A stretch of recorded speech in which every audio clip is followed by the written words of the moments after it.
Hello, everyone. You should be hearing things now.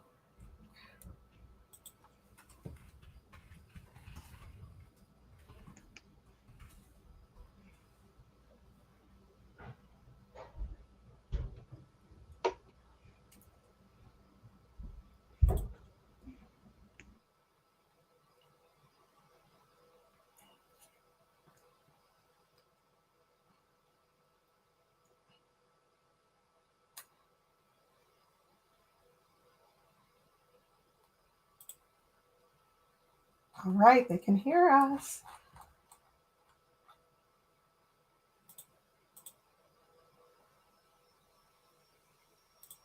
All right. So excited to have you all here. I'm going to go ahead and start our slides. Erica, were you surprised when I sent you slides? Because you know I usually don't do that. I was actually very surprised. I like them.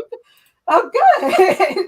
Yeah, so we are going to go over today, and please feel free to keep sending questions in the chat. I'm going to check it as we go along, but we're going to just go over this, and let's go ahead and do introductions first. So, I guess. All right. Erica, do you want to tell everybody about you? Yeah, absolutely. Well, I'll start by just saying why I wanted to share you with everybody out here. I have a 16-year-old. While I am in financial services, I know a little bit, but we're in the throes of looking at colleges and trying to evaluate all of that and really just traversing this. And Jenn is making it so that I can continue to like my child. Um, I'm just saying. Listen, it's been 8 years since I've done it, and a lot has changed. Yeah. And like test optional, understanding how that fits into merit scholarships and all of that stuff. And I was thinking really just about in-state schools, and Jenn really shared some things that broadened my thinking that it might not actually be the most cost-effective thing. Mhm. Um, and so I love the approach that you have, Jenn, in Oh, working with thank students you. and parents. You have created an environment that has created so much less stress. And so as a parent, I thank you for all the work that you're doing. And as a financial professional, I will tell you, I run into so many people that are young adults and they are strapped with so much student debt. They're Yes. buried in it. And, I think about some of the people that I work with, they have 150 and 200,000 on up in student debt, and their first job out of college is paying them 50,000. And my question is, who sold you on that plan? Right. So I really love the approach of evaluating cost and benefit. Right. And so what Jenn does on really helping students and parents traverse this very complex system of college application and really getting the best bang for your buck. I love to help people make sure that they're making good money decisions, both for their children, college, things like that, and also for their own long-term financial needs. So, Right. And you've actually counseled some of our students as we get closer to decision day. So if you are looking for that kind of support, please feel free to reach out. So I'm going to go through the slides as quickly as I can because I know everybody's going to have questions. I tried to anticipate some of the questions before we started. My name is Jennifer Jessie. I go by Jenn The Tutor because when I used to call people, I would say, hey, it's Jenn The Tutor. So it was very simple to transition. Um, so a couple things about me. I'm a college counselor. I am a test prep and tutor, test optional advocate. I'm a huge advocate for test optional because I don't think that the test is the best fit for everyone. And then I am also still to this day a lawyer for the Virginia State Bar. In terms of experience, so I have actually worked in national test prep, a national test prep company when I was in undergrad. The way, Erica, you'll appreciate this, I wanted to save money on my LSAT courses for law school. So I started working at the place that hosted the LSAT classes, and I would keep the door open so that I could hear the entire class. And then when it was time for me to take the class, I got it at a discount and things like that. But I worked front of the house where I was essentially selling parents on test prep. So I kind of saw that end of the business and how test prep companies sell parents on test prep. Then I went to law school. And then after that, I started doing SAT and ACT tutoring one-on-one and after school. So I've worked at Colgan, Battlefield, Unity Read, which was Stonewall at the time, and Patriot. I always forget Patriot. Oh, they said my name banner is covering a portion of my face. I thought that too, and I thought, thank you. I'm going to take off our name banners. 1 second. I don't know where that is. There it is. Okay. There we go. So one-on-one tutoring. Thank you so much. So I worked at Colgan, Battlefield, Stonewall, which is Unity Read now, and then Patriot. And then I also worked with students one-on-one. And I would say a majority of our students who actually went to the after-school class, not a majority, but the goal was to get them into one-on-one. So you want to be aware of that as you start thinking about test prep. And Eric and I had a conversation last week, and I just said, let's just have it live because I don't want to answer the same questions over and over and over. All right, so next slide. Our students have been admitted at the following institutions. I'm not going to list them all. This also needs to be updated for the year because we are making decisions right now, but this is where they're currently enrolled. For me, I've seen a variety of campuses with test optional. So I have Caltech, which is, test free. You cannot submit a test score to Caltech at all. And then you have George Mason that's been test optional since 2007. You have Georgetown that just went back to the test. And then you have other institutions that are kind of in between. So, and then also on here are some HBCUs, and that's a whole different beast when it comes to test optional, if I have to be honest, because a lot of them do prefer test scores for merit aid and scholarships, but there are a lot that don't as well. So it's kind of a split here. Let's see. And then these are the publications that I've talked to about test prep or, national testing news or SAT and ACT. But I decided to go into the myths, and Erica, feel free to jump in and say if you've heard it or not. But I'm going to go into myth 1 that I've heard a lot. Higher scores make students competitive. If you've heard that, you can say in the chat. Erica, you've heard that? No, absolutely. I've heard that many times. For Northern Virginia, what would be a high score? Probably like 1,400, north of. Okay, so 1,400 would make you more competitive. Okay. That's what I've heard. Okay. So the one thing that I go on TikTok a lot because that's where the students are. And also I like to waste my time there as well. But the one thing I've told students on TikTok, and the one thing I've definitely learned, is that an SAT and ACT score doesn't make you necessarily more competitive. It just adds context to your application. So what do I mean by that?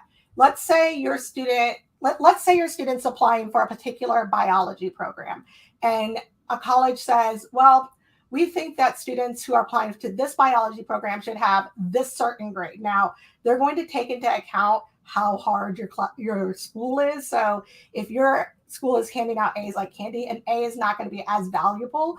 Or if you are taking a harder class, an A is going to be more valuable.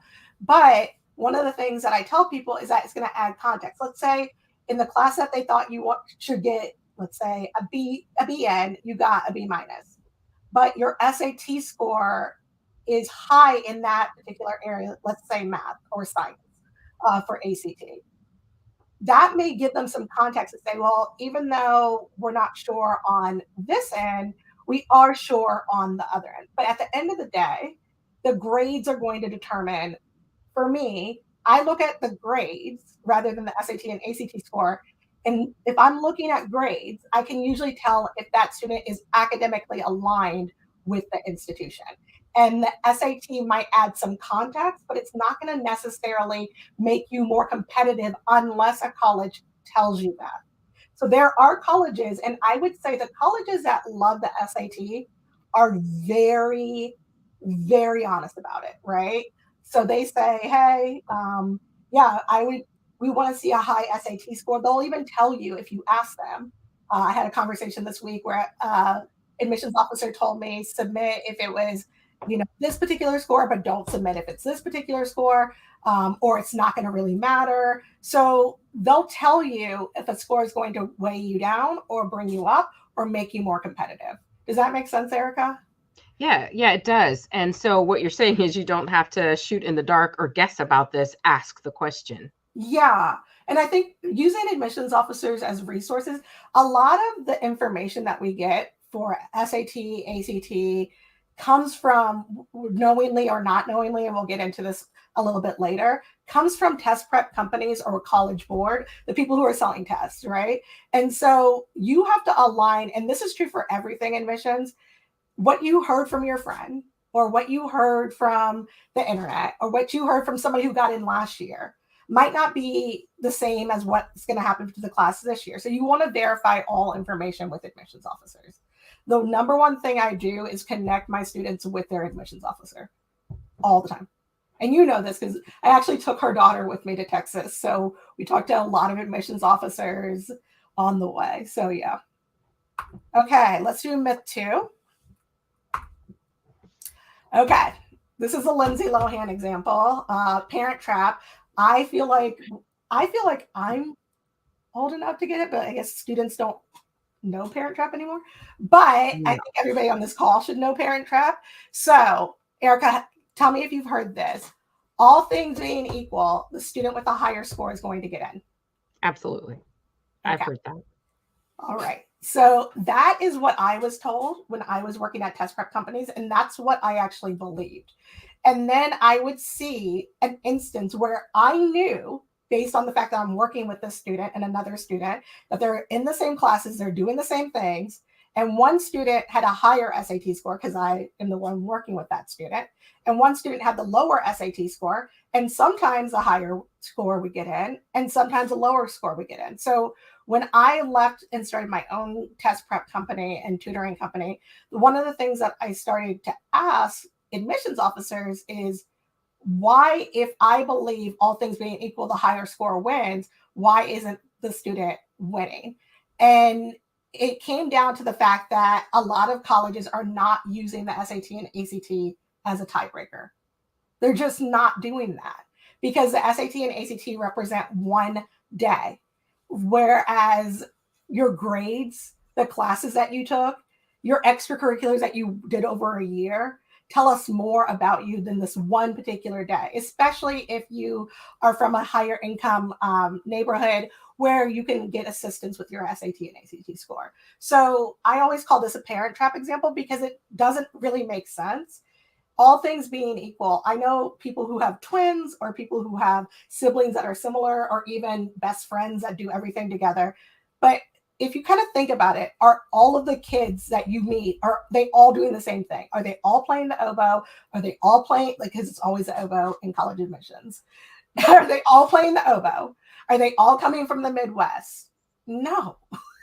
Are they? So it's this idea that two twins meet in college admissions and they've never crossed paths before.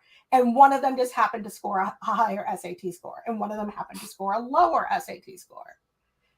In most cases, unless it's a very small school, both kids are getting in because we don't know who's going to say yes and who's going to go to another college. They're both qualified, right? But being qualified doesn't mean you're going to be admitted. But I think the one thing I found is I asked a bunch of admissions officers this question, and I said, how many times have you used the SAT as a score breaker? Or does anybody use the SAT as a score breaker? And the colleges that came back, I had one college in South Carolina, I don't remember what the college was, that said, yes, sometimes, but the majority of the time we're going to use grades. Because grades tell us a 4-year story or a year story or a quarter story. SAT tells me a day story, and it's more influenced by where you're living, how much income you have than anything else. Does that make sense, Erica? Yeah, it does. And I know a lot of parents are spending tons of money on test prep, and kids are spending tons of time and having anxiety over the test. And so it is, I think, a really important consideration as to how much time and money and stress you Yeah. spend on that. And I love that. Well, another point that you've made to me Yeah. about dream schools, and I Yeah. think sometimes you beat that into Skylar's head too. Thank you Yeah. so much about not having the dream schools, because if you only have one or two schools on your radar, then you're looking at only what those one or two schools that, like, you're set on those. Yeah. You're jumping through crazy hoops and probably stressing yourself out over things that you could probably go to an equally good school that wouldn't Right. require you to do all of that. And then, of course, there's the money too, because Right. often those dream schools are Dream on the price high end of tag. the spectrum. Yeah, and I think it's really important. I think I said this in an article once, which is like the name on your student's sweatshirt is not important than their name. And you have to make them believe that no matter where they're going to be confident. So picking a dream school only benefits college admissions. It does not benefit your student to be hyper focused on one particular school and one particular outcome. And so what I tell students to say is, like, when they're going on the tour, first of all, I Erica knows this. I don't let students get out of the car until we say, this is how much money we're willing to pay for this particular college. And that's a lot of conversations in advance. And I actually recommend a lot of students do virtual tours until they actually see the offer. But if they need to get a sense of it, just give them a budget before they go in. And Erica, I know you're hallelujah the budget, but Yes. for me, when I'm looking at, a dream school situation, I tell my students to look at this and say, hey, I love this school. This is a great school, but I know that you all can't take everybody. What are colleges that are like this school as well? And that's a way to expand your list, because every admissions officer knows each other. A lot of the admissions officers are looking at their competitors all day, and they're trying to go to their competitors if they're trying to move laterally, things like that. So I've never had a student ask that question and they say, no, we're not going to give you anything else. But the point for this particular slide is, like, both of these students, both of them are getting in, and they're probably going to dorm together, and they're probably going to film a little movie at the campus to be like long lost sisters. It's not going to come down to it unless the admissions officer tells you that. And the admissions officers that do all things being equal, the student with the highest test scores win, they will tell you that explicitly. It's not hidden. They will tell you explicitly, yeah, we've used the SAT and ACT as a tiebreaker. So that's a question that you can actually ask your admissions officer. But the colleges, we have a tendency to focus on the list. We tend to focus on college admissions in a broad sense, but we don't focus on who's actually on our list. And your list may be doing something completely different than what you're being told. Okay. Myth 3. Accepted with scores means scores preferred. So one of the things that came out of the pandemic, please note that test optional is not new. It's actually been around since early, I think, 70s. I will actually put fairtest.org in the comments so you guys can go look that up. But it's not new. It just became really popular during the pandemic. But for example, in Northern Virginia or in Virginia, we've had Christopher Newport and George Mason be test optional since 2007. A lot of us just didn't know that. But one of the things that came out of it is, hey, and just shout out, this is my friend Akil's slide, so everybody knows that. We heard last year a lot of consultants saying, oh, well, if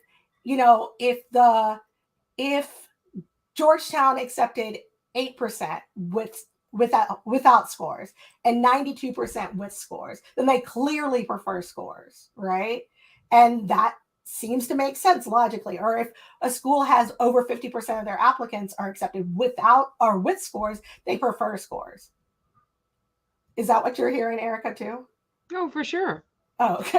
I've heard is that yes, they will review your application without scores. However, your chances are much better If you if submit a you, score. yep, if you submit the scores. Yep. Yeah. And the reality is, a lot of the students admitted with scores would have been admitted without scores. Again, the one thing I'm looking at is your transcript. I'm looking at your transcript. I'm looking at how does this transcript establish that you are aligned with the university, that you are, within their priorities as an institution, and that you can do the work that they put in front of you. That's it. 90% of my job is transcript based. And I would say the number one thing that shocked me is I was talking to the director of USC, and that's actually on our YouTube page. And he said over 90% of the students that he rejects are qualified. So you have students thinking when they get a rejection back, oh my God, I should have done more. I should have done more AP, more IB. No, you were actually qualified. This institution just couldn't support you. And that's a key distinction, because you have to figure out which institution is going to support my student as is, as opposed to trying to figure out what each institution wants and giving it to them. Does that make sense to everybody? So one of the things that I tell people is I knew some of the kids. I think Georgetown was like absurdly low the year that they went test optional during the pandemic, and now they're back. But I knew one of the kids that got in test optional. Everybody said that kid wasn't going to get in test optional. The kid decided to apply test optional. The kid was qualified. So you have to take that into account as you're doing things like this, and realize that just because numbers don't tell you everything. Like, I don't know what your GPA is. I don't know how many AP classes you took. I don't know if your school is giving out A's like they're candy. I don't know if it's hard to get an A in your school. The school profile tells me some of that, but I don't know this. So this, like, what happens is we focus on one statistic to make a case, and that one statistic, it's not even saying in the statistic, without that score, the student wouldn't have gotten in. Not saying that, just saying, hey, just FYI. And we're taking that to mean something and making a series of assumptions when we don't need to make assumptions at all, because the admissions officers, one of the things that I did not realize when I came into this admission space is I did not realize that admissions officers actually want to look good in their jobs. So the more applications they get from their particular region that make them look good, the better they look. So they actually have an incentive to help you with your application and say, hey, actually, I don't think you should submit that score. I think it's going to weigh you down. So I didn't realize that. Erica, did you realize that? Not until you shared it. And, that they're actually advocating for the students that are in their region. So they're kind of sitting around the table going, hey, she's got this and da da da. I didn't know that. And so that was really enlightening, that the admissions officers are not your adversary. They actually are your advocate. Right. And I didn't get that. You said one thing I would love for you to elaborate on, because this was a light bulb moment for me when you shared it with me, is that you want to look for universities where, that your student is aligned with the institution's priorities. Right. Because you were saying lots of qualified students do not get admitted. So how does it, can you elaborate on that? Being aligned with the institution's priorities? Yeah. So I don't think a lot of parents understand that. So my friend Sean Witten, who actually works at Queens, but was working at a private school at the time that we had this conversation, said, I asked him, what's the number one question you would tell parents to ask colleges? And he said, I would tell them to ask, what are the institution's priorities for this particular admission season, right? Because institutional priorities change. So let me give you a really concrete example. 1 year you might say, you know what, we need a ton of kids in biology. Like, we are falling behind in biology, right? And then the next year, and then you admit a lot of kids in biology that year, right?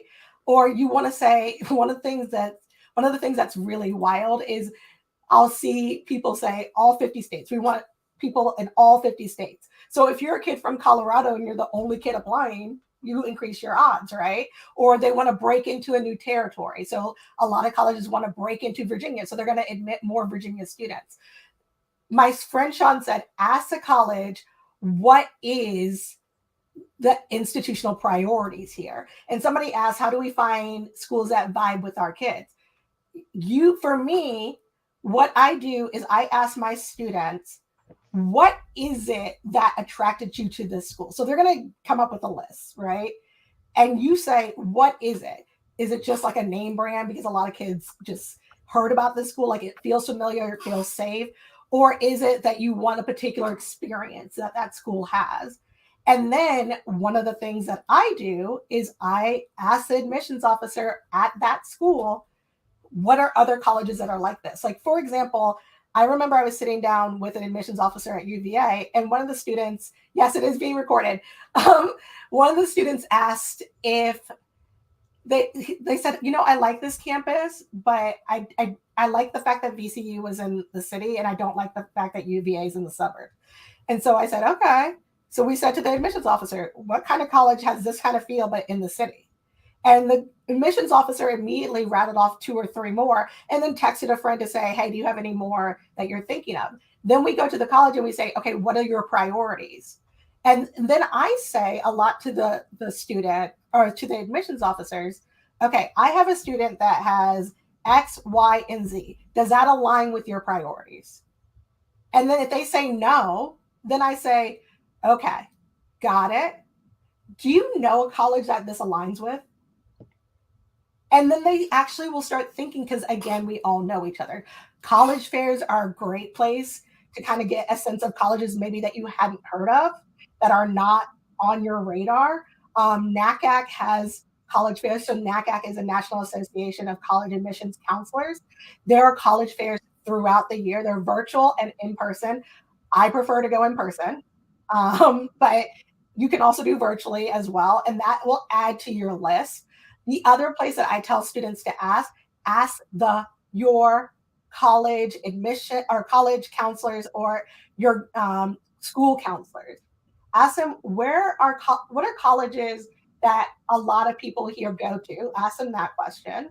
And then say, what are some colleges that a lot of students here aren't thinking about, but you think would be a good fit? What are colleges that have reached out to you and said that they want more students from this particular school? Those are good ways to expand the list. And then you figure out when you're going through it, I like to sit down with the student as they're going through each particular college admissions website. And I say, like, talk to me out loud as you're going through it. Like, ooh, I really like that they have da da da da. And I'm listing that. And then I'm looking for colleges with those characteristics. Does that all make sense? Absolutely. Okay. Yeah. Let's go into myth 4, and please keep putting comments in the comments. Yeah. Okay. Our college is going back to the SAT and ACT. I forgot to put Georgetown on here. I'm sorry, Georgetown. University of Tennessee just went back. MIT just went back. Purdue just went back. Georgia Tech went back. Georgia College went back. University of Georgia went back. And then all the public colleges in Florida stayed test optional. They're the only system that did not go test optional during the pandemic. So there's that. So a lot of times I hear, aren't a lot of colleges going back? And I feel like that was actually the question that you said that triggered this entire. It is. Yeah. So what had you heard? I heard on the news that a couple of them, I think it was Georgia Tech I heard about. I heard about MIT. I don't know. There were a couple. Yeah, MIT was one. And then I started looking, and but that's what's being said out there. And back to your point, a lot of what you see online is test prep companies and the College Board, and they have a vested interest in having students take those tests because that's how they make their money. So it was interesting to know that a lot of what we're seeing online is coming from those sources. Well, and also here's fun facts. University of Tennessee, the person who runs the University of Tennessee system, just like, because University of Tennessee was a really weird situation. They had said that they were going to be test optional for a number of years. And then all of a sudden they said, nope, we're going back to the test and we're going back next year. That person who now runs their program was from College Board. They had just left College Board, right? MIT has a partnership with Schoolhouse, which has a partnership with Khan Academy, which has a partnership with College Board, right? Purdue is one of their board of directors is running the admissions program. So when she talks about, hey, we think that the SAT has value, she actually works with College Board. She is one of their members. She promotes the test a lot. Georgia Tech. I'm going to actually come back to Georgia Tech in a second because I actually have a quote from Georgia Tech. Georgia College, Georgia. There's 23 other options in Georgia that are test optional, but we focus on those 3. And then the Florida system, we have Florida Publics. But just because a college requires a test does not mean that they are invested in the test. Does that make sense? So I think people say test required means test needs to be high. And that's not always the case. I actually would say the only one on this list, and I'm also thinking about Georgetown, the only ones that on this list that I actually worry about test scores are MIT and Georgetown. And for MIT, you can go to Caltech, which is test free. There's so many other colleges, WPI. There's a lot of colleges that do what MIT does, and they're test free, test optional. And then Georgetown, I always tell people just George Washington's right down the street, and American University has one of the best test optional videos I've ever seen. They explain test optional so well. So they're down there, and you can go to them as well. One question came up, you feel like colleges and admissions officers are okay with talking to IECs, which are independent education consultants, about institutional priorities? Yes, I do. I think if you're trying to ask them for what are their competitive advantages, but I always just say, what do you guys care about this year? I don't always say institutional priorities, but what are some areas that you want students to look at? What are some areas that you're highlighting this year is a great way to frame that question. Let's go back to Georgia Tech. Okay. I'm actually going to start here, and then I'm going to tell a story, and then I'm going to go to the Georgia Tech. So I was on TikTok, and a student asked me about Georgia Tech. They said, I want to retest because I don't think I'm going to get into Georgia Tech, but I also want to apply early. So I don't know what to do because if I retest, I'm going to have to wait to apply. So I said, do you mind if I talk to the admissions officer? So I posted it online to Rick Clark, who's an admissions officer. He does a great job. He's a podcast. He's available online. He has a blog. So these are all helpful resources. You have to know what type of system this is. So Georgia Tech is a larger college. But he says definitely testing is definitely not going to be the big thing for us. Way more emphasis on grades and classes and impact beyond the classroom. I hope that you won't test again for us if you already taken several. So that student applied, and that student got in. And that student was going to pay more to do test prep, was going to pay more to do testing. Yes, I am going to talk about the correlation between test optional and scholarships. That's coming up. And they were going to pay more. They were going to delay their application, but they got in early because this is not what they were looking at. So for me, even when a test is required, always ask the admissions officer. Ask them, where does this fall within the SAT? Where does the SAT and ACT fall within the process that we have? Does that make sense? Does this surprise you, Erica? Not now, but had I not been communicating with you and you working with Skylar, I would have been shocked to hear that if they required the test. It was always my understanding that they weighed the test scores and the grades and your extracurricular activities. And so I see lots of parents that are bogging their kids down with, extracurricular activities and volunteer activities every day of the week. And they're stressing themselves out when some of that doesn't matter as much as we thought. And it depends on the college. So there's something called the common data set. If you go into the common data set, I'm trying to remember what column it is. If somebody's out there who's an admissions IEC, I think it's C2. I think it's C2 that I'm talking about, but I will make sure I put it in the comments somewhere, or I'll put it somewhere online. But in the common data set, there is something that tells you what a college looks at for admissions. If they don't have a common data set, you can ask them, what are the factors? And are certain things weighed more than others? Almost everybody's going to say grades and class rigor. Because one of the things that I see students do all the time, they're like, well, I'm going to take an easier class so I can get an A in it. I would prefer you take a harder class and get a C in it than take an easier class and get an A in it. if everybody knows the class is easy, right? So for me, talking to the admissions officer and saying, okay, I know that you have a test required. What role does that play? And what score should I be aiming for this particular major? Because every major is different. Like there are some colleges that overemphasize within a college that overemphasize SAT and ACT scores. Okay. Like there was like one of the colleges said, okay, we're not even going to be looking at the reading score. We're just looking at the math score. They could come in here with a 500 for reading for all we care. Right. But like the parents don't know that because you're not talking to the admissions officer. The other thing is a majority of colleges are test free. So I think upwards to 70 to 80%. Fair Test is something I use a lot because Fair Test keeps up to date with a lot of the information. And a lot of the colleges, when they go test optional, they know to notify Fair Test because they've been fighting this fight for years. So there's over 1,835 schools, over 70 to 80% of these colleges are test optional. So what happens is we focus on, I'm going to go back, we focus on these, right? But even within Florida, there's a lot of privates that I could send you to. There are 23 colleges in Georgia that I can send you to. There's other colleges in Purdue, MIT, and University of Tennessee. If your student, C7, yes, C7. It's C7 in the common data set. Thank you. And I'll make a whole separate video on that and I'll put it on our Facebook and YouTube page, whatever.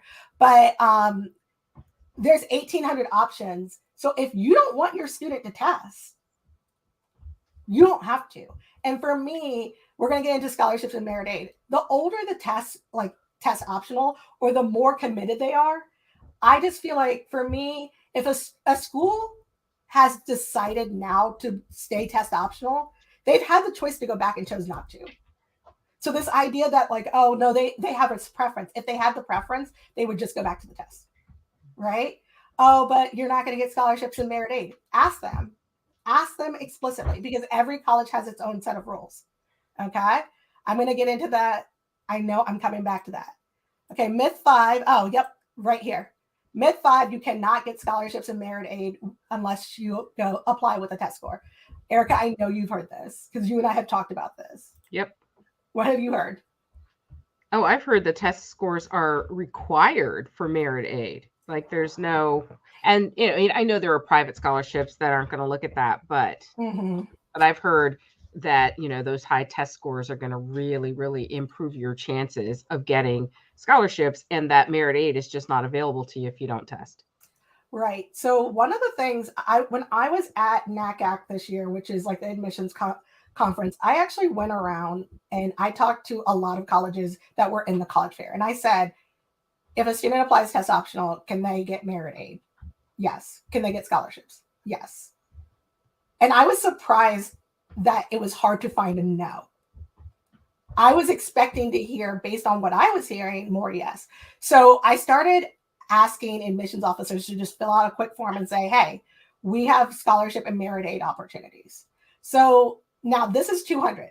I actually know for a fact, just based on the people I talked to, I didn't decide to include some of those people on the list because they hadn't filled out the form and hadn't given consent. But for example, I'm looking at this list. There's over 200 colleges here. There's probably a lot more. And they're signing up to say, yes, we have merit aid and scholarships available. So a lot of times, and are these all tests optional for 2024? From what I know, yes. I cannot think of a college on this list that's not. A lot of them are test optional permanently. And that's actually on the website, and I will give you the website information. I'll put it on Facebook because I see you're on Facebook. But one of the things that I look at is a lot of times we have this narrow focus and we're like, well, if I'm only applying to this one college and they don't have merit aid or scholarship for test scores, then I have to take the test. What if you just applied somewhere else? So University of Michigan, one of the things I was told, merit aid is off the table if you're applying to University of Michigan without test scores. I asked them for information. They were like, no, we're not going to send it. And then they sent it in and they were like, yes, merit aid, yes, which is going to be the biggest pool for them of money. Some scholarships do require SAT and ACT scores. what I found is if I go to a particular scholarship and it has an SAT or ACT score, and they have somebody I can email or contact, or even the admissions office is handling the scholarship or financial aid, sometimes I just ask them to waive it. And I've only heard no once, because they say, when I said, hey, would you mind waiving it? They say, yeah, well, if the student's qualified, we're mostly looking at grades anyway. We're mostly looking at letters of recommendations anyway. We're not even really looking at the test scores. So a lot of the times, the website's not even updated. So if you see a score requirement and your student doesn't have that, you can just ask them to waive it. And then if they say no, ask them, so you're willing to lose my student over one day and one test? Does that make sense to you? Because sometimes they'll say, well, we can't do scholarships, but we can maybe add more merit aid to your package because we do want your student to come. Does that make sense? But instead of looking at the opportunities that the couple of colleges that say scholarships are limited, I would say there are some HBCUs where they do say scholarships are limited, but I've also seen students go get a 1600 and then still not be offered a scholarship. Because if they don't have the grades, it's not going to matter. Or if they didn't qualify for the first round, they're not going to matter, because the number one thing for most of these scholarships is grades. Now, if a school is using a matrix, they tend to tell you that. What a matrix is they'll say, if you have this GPA and this SAT, then you can get, this amount of money. You can ask them to waive one of the requirements, or can you examine me without the matrix? There's ways to advocate for your student. But remember that they need you. And I think this is something that we forget in admissions all the time. Even for the most competitive colleges, let's say Harvard, Yale, Princeton, if every student that got an offer from Harvard decided to go to Yale that year, it would be a problem. They need you to close. So you telling them what you need to close helps them do their job better. So saying, listen, I definitely want to apply here, but I can't apply if you guys aren't offering scholarships and merit aid. They might say, we'll waive that for you. If they say, oh, well, no, we can't waive that, be like, okay, well, you're going to lose my student. And if enough parents say that, they're changing the policy. I know this because I had a student that was not going to apply to a college. And I said, listen, we're about to pull this kid out of the pool. So do you want this student or not? And they said, yeah, we do. And they changed the entire policy that year. And they're now test free. University of Toledo. So they did not change the policy. They had not updated the website yet. So the information on the website may not be accurate. Okay. I love that you're saying, Jen, that you can negotiate basically on I'm not taking first like offer. just about everything. And so don't accept the first answer you get. I'm not taking the first offer for merit aid and scholarships. I'm asking for more money every single time. I operate with audacity, and I just say, if my name was on a building at this college, what would I do? And so I say, if there was the Jessie building, what would I do? I would call up and say, oh my God, why didn't you give my student more merit aid? This can't be correct, right? And sometimes they say, well, we don't have it. Or sometimes they say, accept it, blah, blah. And sometimes they say, okay, let me go back and look at the file again. Okay. The one thing I hate to tell people is I have had students not listen to me and say, I'm going to go off and get a perfect score. I'm going to do it. Miss Jen, I want your help. I want to get this perfect score. And they've gotten it, and they got no additional scholarship dollars. They still got rejected. Everything just nothing. It doesn't pan out the way that they think. An SAT score is not a golden ticket. It represents one day. They're not going to give you a disproportionate amount of success. Now, if you're a national merit scholar, there's other requirements on top of a high test score to become a national merit scholar. Bright Futures in Florida, you have to have a certain GPA, a certain number of hours, a certain test score. But what happens is a lot of times parents will say, well, I'm focused on Bright Futures. I want to get Bright Futures, or I want to get national merit. And you forget that there's all these other opportunities out there because you're focusing on one. So what I'm saying is, you could get a perfect score. You could spend $2,000, $3,000, $4,000. I know people who are spending $400 an hour on test prep. Then you could also buy a $900 class or a $500, and you could get a perfect score and that not change any outcomes for your student. It only changes an outcome if the college says it's going to change an outcome. And I have had colleges say it will change the outcome, and then it does not change the outcome. And the parent is livid because they spent a ton of money. Okay? So talk to the admissions officer and keep track of what they say. Because if one person says to you, if your student gets a 1400, we can definitely get them a scholarship. Keep that person's name. And if they don't give you the scholarship, hold that person accountable. Report that person if you need to. Like sometimes things fall through the cracks and say, hey, remember how you said this and that it actually didn't happen? But if they're like, oh yeah, I was lying or I wasn't telling the truth, report that. Let them know that you're not satisfied because you are the customer. Okay? But again, you could get a perfect score and it changed nothing. And I think that's the scariest thing as I see students pursuing a perfect score. I love Reddit because Reddit taught me a lot about SAT, but like people on Reddit are obsessed with getting a perfect score. And you think, what is that actually changing? Is that actually changing anything for you? Is the school that you're looking at, do they actually even care about this perfect score? Or were they going to admit you even if you had like a 14? Myth 6. Okay, I've heard this a lot. Erica, I know you've heard this a lot. If you have a low GPA, you need a high SAT, or you need to be at the top range of the 75-25 thing. Have you heard this, Erica? I have heard this. Your GPA. And I don't think I've asked you this question because my student doesn't have a low GPA, but I have heard this. Okay. So the one thing about GPA is GPAs are taken within the context of your school. So a low, like some students feel like their GPA is low. They'll say, I only have a 3.4. But at that school, 3.4 is a really good GPA, right? So in the context of your school, but one day can't make up for a year. That's just like the guiding principle that I've learned. So it might add some context. Like maybe I don't think an SAT is going to push you over the edge. An SAT may help you with an argument, but I want you to imagine everybody's around the admissions room. And I think Dean J said this when I was talking to her. She's like, imagine I'm around the admissions room and I say, well, I have this amazing kid and he has a 700 in math. Every admissions officer is going to pull all their 700s and be like, well, I have a 700.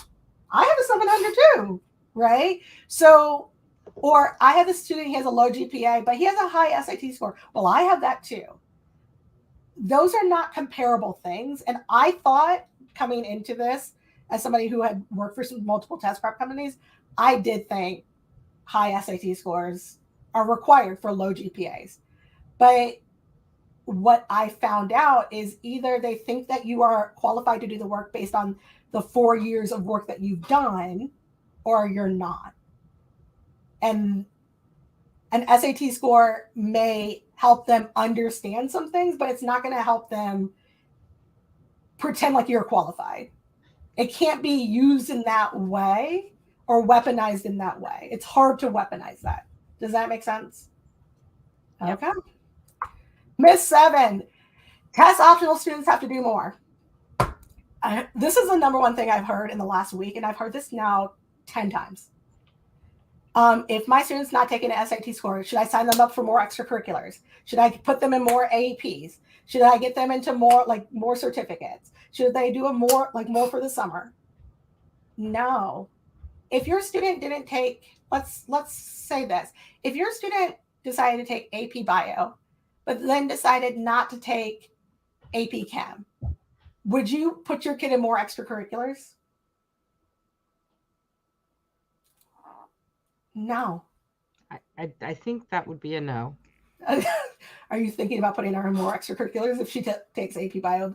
So it's like, or if your student got a 3 on the AP exam instead of a 4 or 5 and you decide not to submit it, would you feel pressure to put them in more extracurriculars? No. You would just say, this doesn't look good for us. That's it. Your application should be a collection of things that make you look good. If you're not confident with your score, don't put it on there. Right. And if the school does not see your talent, Or in fact, they might see your talent, but say, we see your talent. We can't support it, but we see it. Right? You're qualified. We can't accept you, but you're qualified. Right? Then you don't need to add more because you're not subtracting. The test optional discussion has gone into a discussion of deficits. You're not just subtracting something. You just are deciding that my grades speak for themselves. My 4 years speak for themselves. Every student that I've had who's applied test optional and not wanted to apply test optional has gotten into a college. Mm. And they haven't done more extracurriculars, more AP, more, they just existed because there is a college out there looking for you. It's a matter of finding the college. I love that approach, Jen. Right. Rather than getting your dream school and jumping through any hoop that you think is going to help you, actually looking for the school that's looking for you, so Right. that what you said to me was you are more likely to get the money that you want if you are applying at the schools that are looking for students that have your profile, your student's Right. profile. I love that. And then if the school's not enthusiastic, ask them who is. Because they might say, like, we can't support it. We love you, but we can't support it. Right? Okay, yep. Who can? Essays will matter more. I've seen bad essays get through. Like, the number one thing I tell students is don't listen to, like, I got into this school and this is my essay. Because that might have been, I saw one particular student and then I talked to the admissions officer and they're like, I hated that essay. But I have enough academically to know that they're qualified. They're a priority for us. There's other ways to communicate it. Nothing's going to be worth more because you're not subtracting. You're just creating a package. So my friend Sean said, you want to say, what data points can support me? Maybe I don't do well on standardized tests because working by design, standardized tests aren't designed to support every student. Maybe I don't do well. So maybe I take a class that proves my competency. Maybe I do more extracurriculars so I can get more experience. For me, extracurriculars and opportunities should be aligned more with the fact that the student should have the opportunity to explore their major before they get there and you're paying for it. If somebody had just shown me a legal memo before I went to law school, I wouldn't have gone to law school. I wouldn't have gone to law school. I would be like, you know what? You're right. I should go to policy school. I did not want to go to law school because I did not want to do legal writing, but I already started. What do you consider a good GPA in class ranking percentile?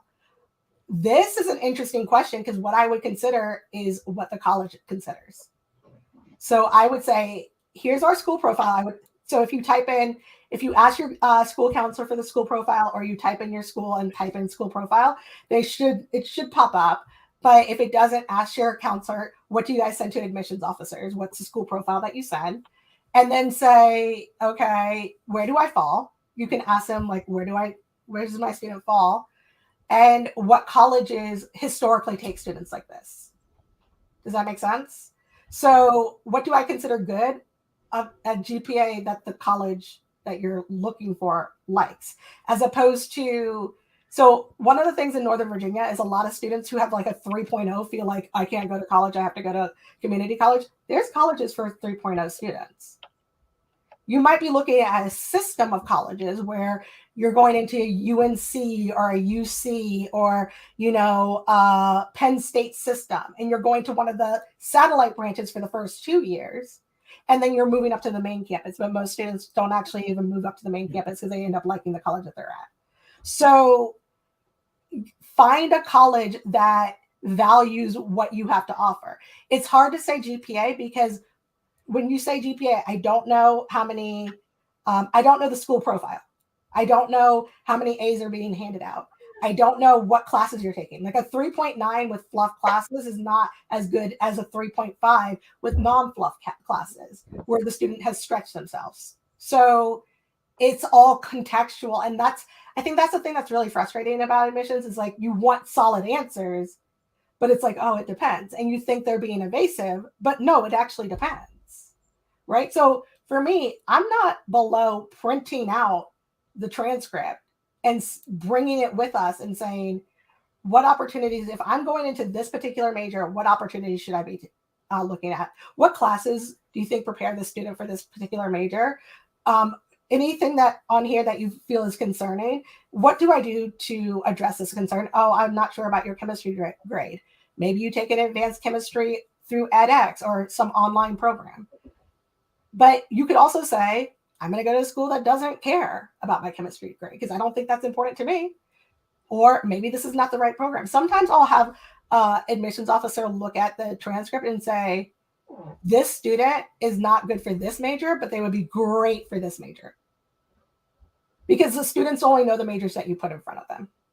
Does that make sense? So use your admissions officer. Grades and class rigor, we talked about that. It's going to be the most important thing. Myth 8, it's so confusing. Test optional, so confusing. It's confusing. This is Akil's slide, by the way. It's confusing because most newspapers focus on a small set of schools. Over 50% of the colleges in this country accept more than 50% of the applicants. Over 50%. I actually got out over 2,600 pieces of rice. Over only 3% or 1% of the colleges, actually 1% accept less than 10%. 3% accept less than 20%. Everybody else is accepting more than half of the students, but we're focusing on 3 to 5 colleges and using that to determine the resources. So when they say, oh, it's so competitive, it's so confusing.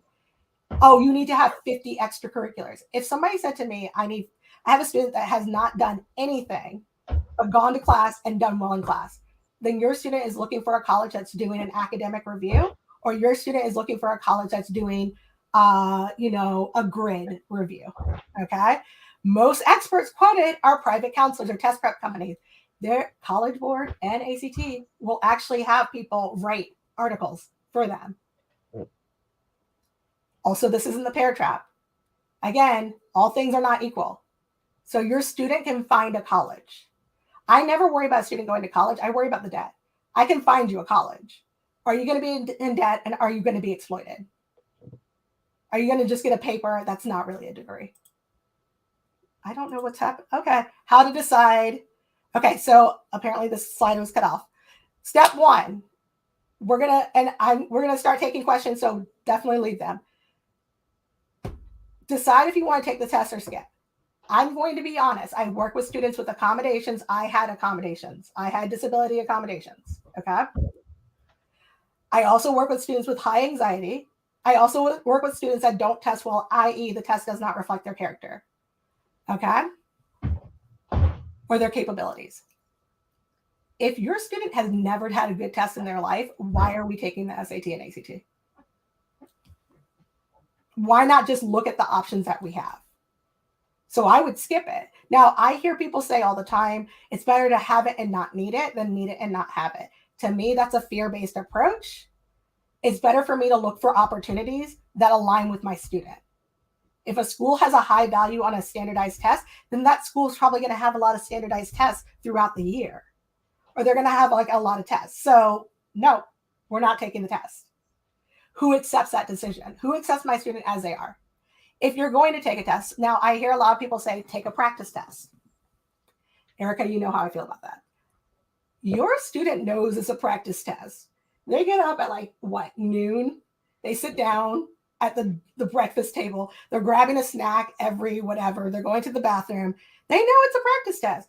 You only get a real result. Like I have seen students go 5 points higher from practice tests to ACT.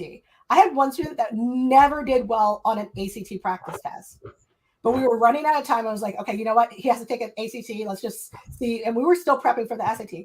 That student did perfectly fine on the the ACT, and had never done fine on the practice test. Okay. Decide then, once you get the score back, do not hit, I want my student to be signed up for scholarships, or I want my student to send it to these particular colleges until you actually see the score. Okay. Because then it can get into school searches at College Board. College Boards does sell names. So there's that. It doesn't mean that your student's going to be disadvantaged if they see the score or if it's on the transcript, but decide that the score is the best reflection. Take the test to the colleges on your list. Now, Some people are like, I don't want my student to look bad. I don't want to look bad. This is how you have the conversation, whether it's honest or not, who cares? Hey, so we took this SAT. Here's it. Like, sit down with them for 5 minutes. This is a GPA. If they're from the region, that's even better. I know you're a regional counselor. We took this test. Here's the transcript. We're trying to decide what we should be doing next. We know that like this was just kind of the first test. We didn't really prepare for it. We know that this is not the best reflection. So they could take the test again, but we would have to spend, if you're going to spend money, let them know. Okay. Or then propose the alternative things that you're thinking about. They should be able to tell you, well, yeah, I think I would take the test again, or no, I would submit that score. Or, you know what? I would just apply test optional. And they're going to be honest about that. And then if you're worried, say, how do I know you're not lying? Because my biggest concern is you're saying optional, but then my student's disadvantaged. Where do you use it in the process? Discuss options and then decide to invest. I do not believe in prepping for the first test unless there is clear evidence that there is money, like Bright Futures, national merit. This particular school told us that we qualified for this particular scholarship, but we have to have a test score, and they're not going to waive it. Okay? Then decide to invest. Now, I'm going to tell you what not to do. After school classes, bless your kids' little heart. Let me tell you, you all know your kids. When they come home from school, are they super excited about doing their homework? No, because they just spent an entire day in school, right? So I used to teach these after school classes. The number of kids that I had to wake up because they're tired, or they had a bunch of other things going on, or they had to miss it because they had practice, or they weren't really focused because they had something else that they were trying to get, like they were trying to do their homework. Classes are designed to allow you to have some progress, but then get you into one-on-one tutoring. That is a goal of most SAT and ACT classes. That's been the goal every time I've gone to every tutoring company that I've been to.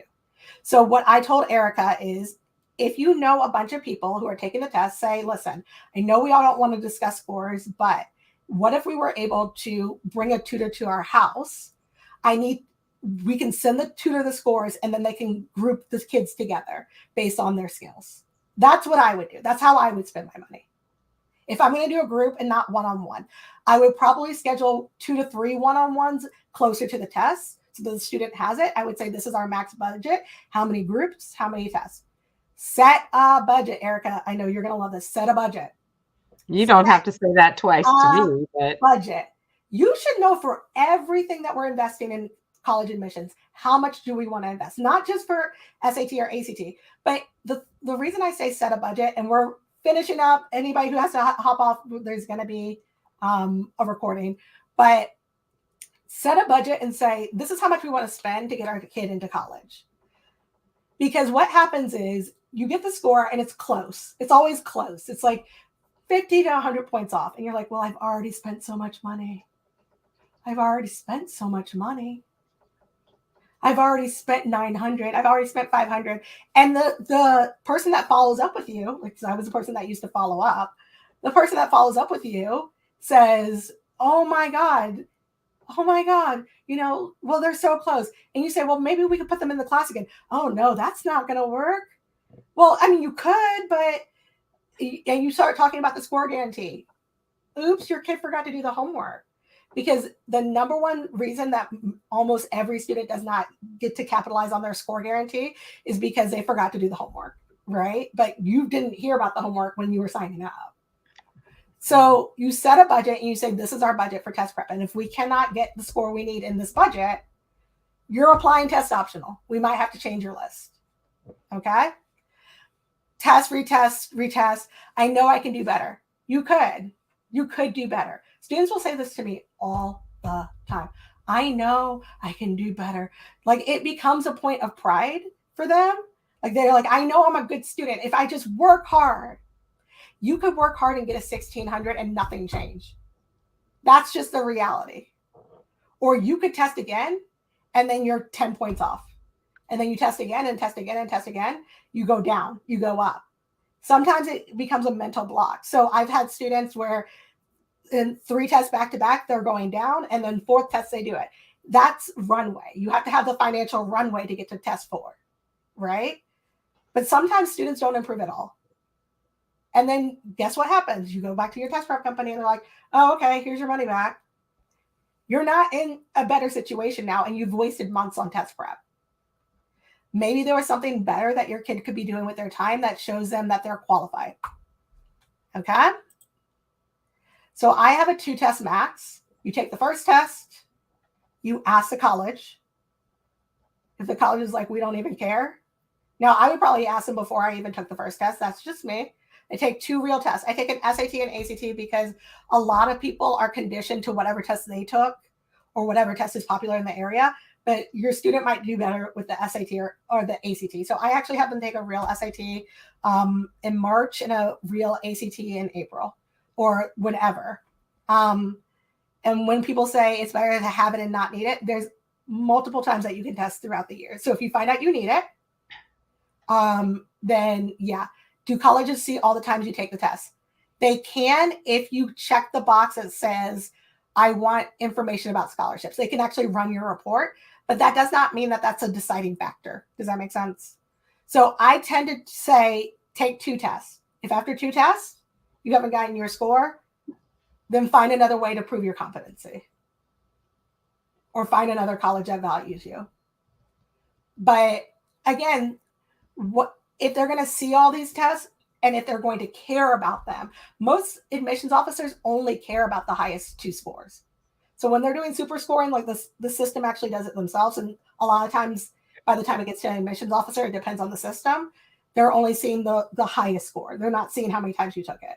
And taking it multiple times is not necessarily a bad thing, but ask the admissions officer, because the admissions officer might say, actually, we do care if you take it a lot, or we don't care, or we don't even know.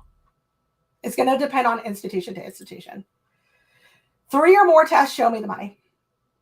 I need to know why. I need to know that there is actual money tied to this test, because one of the things that people will say, well, my student can study on their own.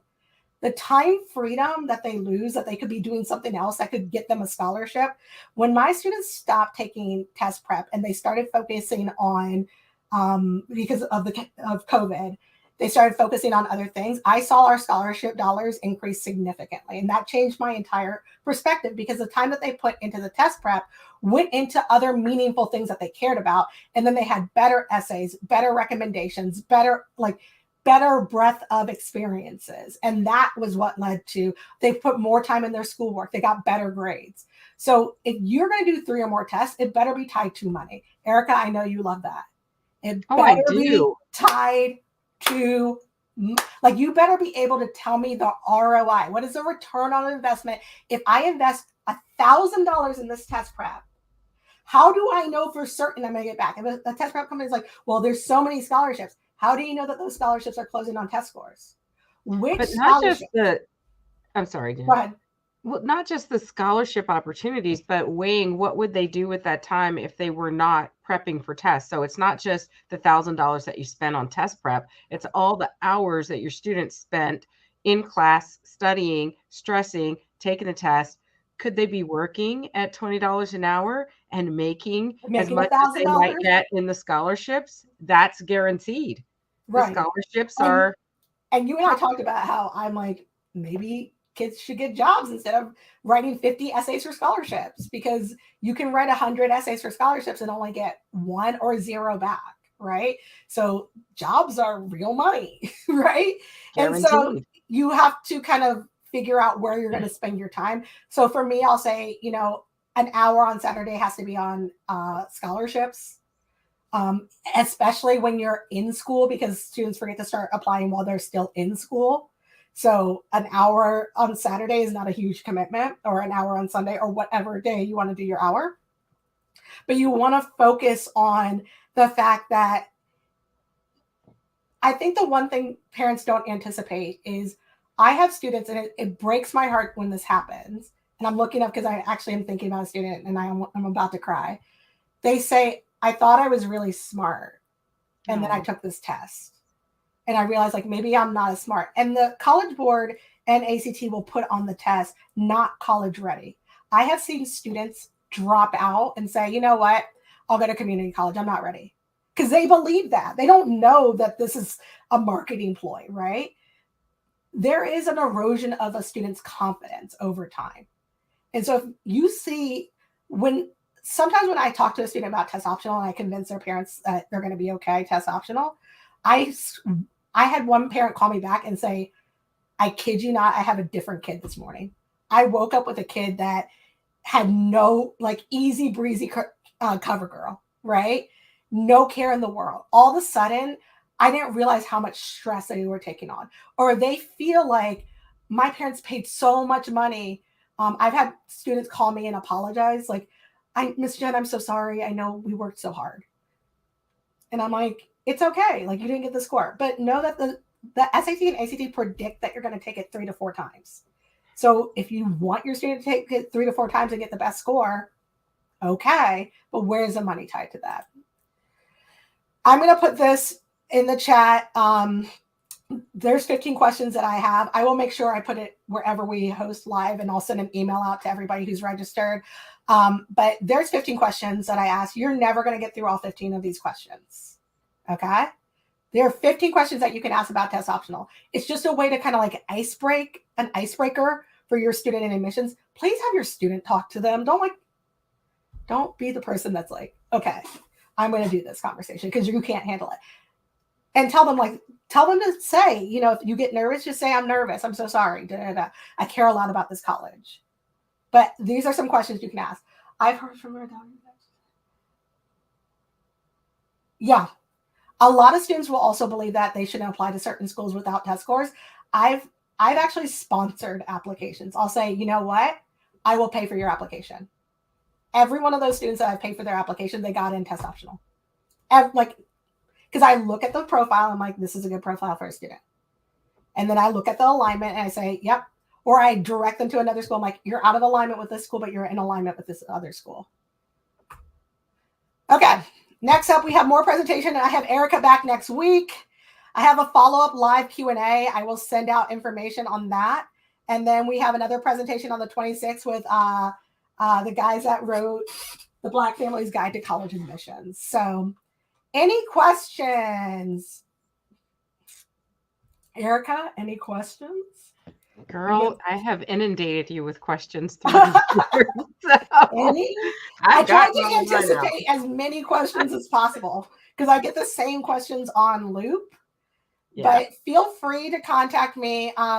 We're going to have a presentation next time about, you said, which classes should my students sign up for? And we'll probably do other topics as well. But and then the live Q&A, I'll answer anything. You can also put it on any of my TikToks, any of my social media. And I usually will record a TikTok or a video answering the question. But also, please, please, please, the number one thing I want to say is please talk to your admissions officers. Please. Okay, the other thing, I'm going to say this because it's also counseling week. A lot of you have been told that your counselors are not good at this because a lot of other people want to make money off this process. Let me tell you some things that school counselors are really good at. They're really good at trends because they see a lot of information. They see a lot of data points. So I am usually told by a school counselor, oh, if you're applying to this school, you're going to need this class, and this class. I've never had a student that hasn't taken this class and gotten in. A TikTok name is Jenn The Tutor. I will put it in the chat. So they're really good at macro, big data. They're good at knowing who is looking for students from this particular high school. They're good at, and this is a key thing that people never use, what scholarships have people from this particular high school gotten? Not what scholarship can I look for? What scholarships from this particular high school have we never lost? What are some scholarships? And then the one question I tell my students to ask their school counselor is, what's the best way to utilize you? And what's one way you wish students would use you that they don't? Okay. Contact me. So I'm going to actually put this up. You can go here. On Facebook, yes, I am on Facebook as well. It's real Jenn the Tutor on Facebook because there's another Jenn the Tutor.